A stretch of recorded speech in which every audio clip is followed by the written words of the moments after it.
Hello mga neng! It's me again, Helicat Mami. Welcome back sa aking channel. Today's video natin is mag-o-open ulit tayo ng isang designer perfume na nabili ko pa rin nitong January.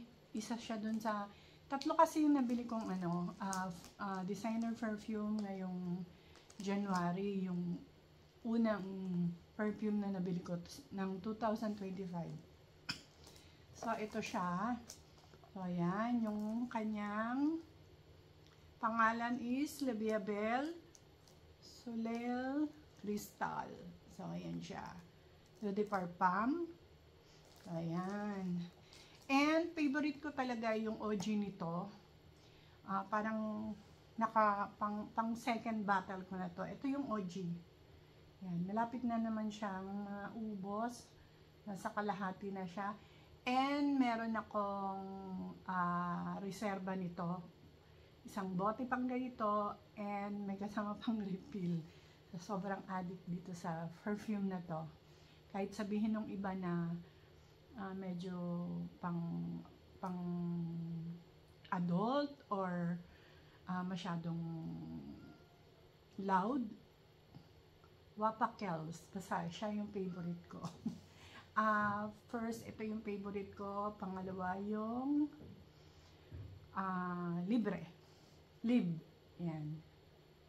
So, ito is pang second bottle ko na.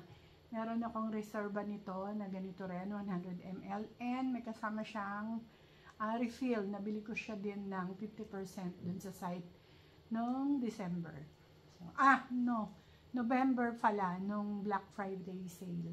Ito naman is nabili ko nitong January, yung year-end sale nila. Dito naman sa Faces. So, open na natin. Ayan. Open natin. So, ayan. La Viabel. Yung nakalagay sa kanya. Naamoy ko to sa store and nabanguhan talaga ako sa kanya. Kasi lahat naman ng Lancome, ng La Viabel, Idol, o Tresor, lahat sila mababango. And ito is, ang cute ng bote. Tignan nyo.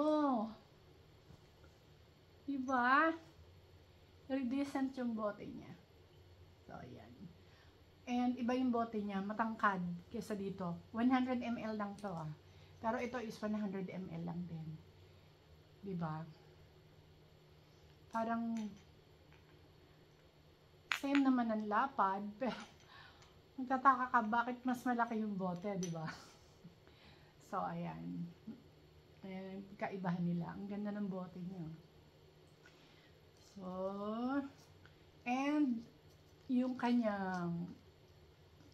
kanyang scarf or ribbon, yung scarf niya is kulay peach. Ayan, ito naman is kulay gray. O, ayan. So, and then, wala din siyang kahit anong pangalan. Meron lang siyang nakalagay na Le Viabel dun sa pinaka pang spray niya. Open na natin. Ayan, naamoy ko din to sa store. Syempre.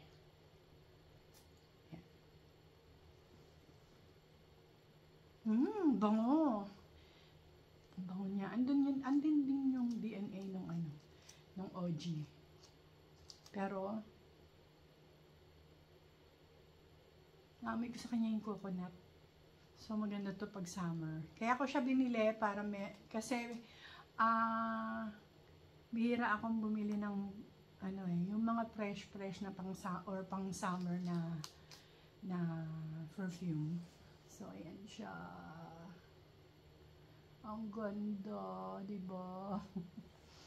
So, ang pang-summer na perfume ko lang is parang sa designer brand, parang 2 o 3 lang, parang ganon. Ito, pangatlo, kung 2 nga yung dati. Yung una ko is Agua de Gioia. Yung kulay green, tapos intense siya. Ang bango niya, fresh siya pero woody. So, hindi kasi ako masyadong mahilig sa fresh talaga. Ang bango. So, ayan siya. Ang cute ng bote. So, ayan. Magagamit ko to pag uwi ko ng Pinas kasi mainit sa Pinas and summer. Ayan. So, ayan yung pangalawang perfume na nabili ko nitong 2025. So, ayan siya. So, abangan nyo yung pagbubukas ng pangatlong bote. So, maraming salamat sa ulitin. Bye!